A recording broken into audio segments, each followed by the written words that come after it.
Magandang araw sa inyo lahat. At paputungo naman kami sa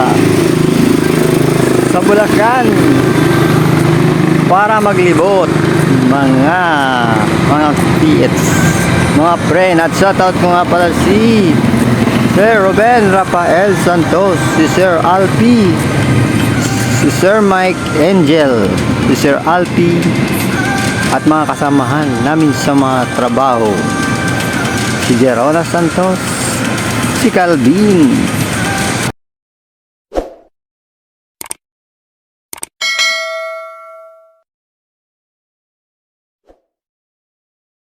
si Erwin, si Christian, si CJ. Ayan mga guys. Dito kami. Dito pala yung may SM din pala dito sa lugar. Bali na to, part 2. Maganda talaga pag sa probinsya talaga. Ganda ng mga views, mga friends, mga ka-vloggers. Ayan. Tamang-tama talaga pag pumupunta. Dito may mga pala dito sa gilid. Pag nasa ka na, pag patungo ka na doon sa Bulacan, may maraming nagtitinda ng mga prutas, mga gamit sa bahay, yung mga walis. Ayun, sa mga gilid-gilid. Kaya hindi kayo mahirapan pag bumibili kayo. Maganda kasi itong mga gamit na to kasi mga bamboo kasi ito, mga guys. Talaga matibay siya, hindi yung kung bibili ka lang, saka napakamahal kasi kung in-order pa siya.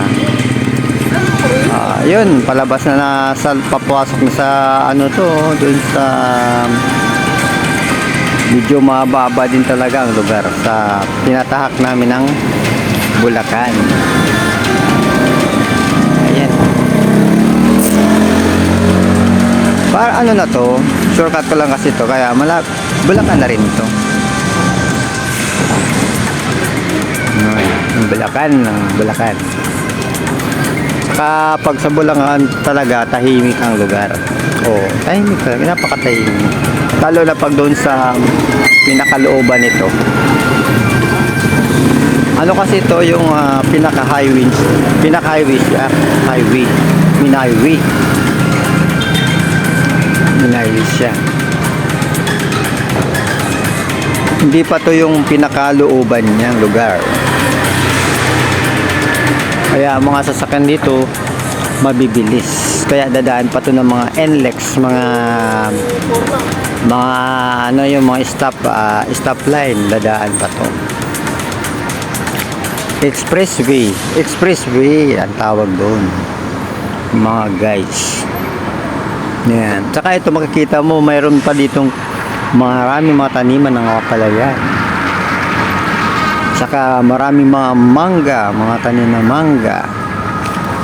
Maganda dito, may alaga ka mga itik, manok. Maganda dito mag-alaga sa lugar na to. Saka hindi ka kasi makakapag-distrosyo sa kapitbahay kasi magkakalayo-layo kasi, guys, malayo-layo. Kaya bagay na bagay talaga dito mag-alaga ka ng baboy, siyempre.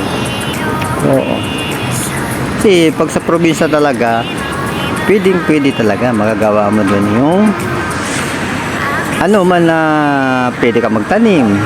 Hindi dito sa Maynila kasi pag dito ka magagawa, kailangan mong meron kang paglalagyan katulad ng mga paso, mga langgana.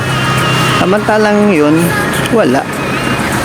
Kaya bibili ka pa rin ng lupa. Doon wala na. Ang daming lupa doon. Saka napakalawak pa. Kaya medyo may layo yun talaga. Kailang oras din na pagbabiyahe bago ka makarating doon. Saka kailangan maga kasi pag tanghali na, sobrang traffic. Yan lang. Kailangan maaga, tapos pag uwian gabi na para dire-diretso ang biyahe. Okay mga guys, mabilis kasi araw ng araw ng Sabado. Walang ka-traffic. Umaga kasi to, alas 6 ng umaga. Ayan. Probinsya na to, sa loob na ng probinsya. Mga guys, ito na, probinsya na.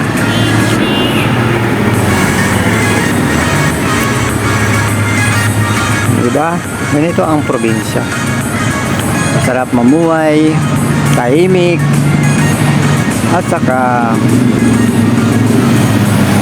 mga bilihin mura lang.